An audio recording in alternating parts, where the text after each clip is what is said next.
Saya lebih utamakan anak-anak dulu, baru saya fikir pasal diri sendiri. Tadi, masa awak sampai tadi, saya tengok awak punya rambut ni agak berminyak juga tau. Bila last cuci? Semalam. Semalam? Petang semalam. Awak ada pakai apa-apa minyak ke?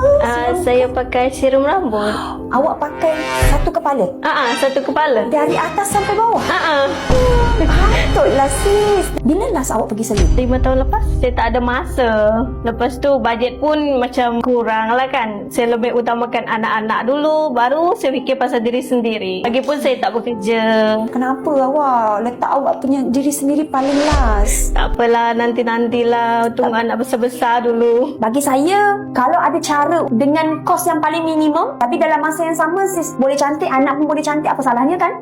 So tak apa, kita kena scan dulu, kita check dulu kepala keadaan macam mana. Okay, nanti saya akan cadangkan treatment yang sesuai untuk awak. Okay?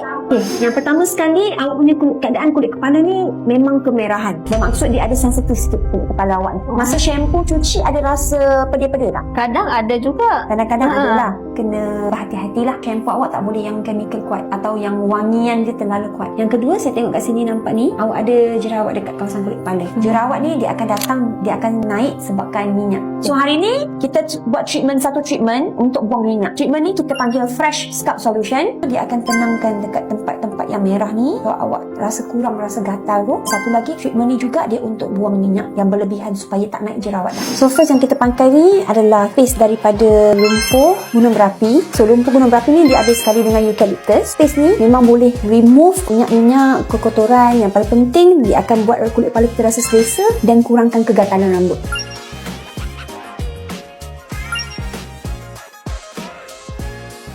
Liana, rasa macam mana rambut? Oh, saya rasa macam ada volume lah.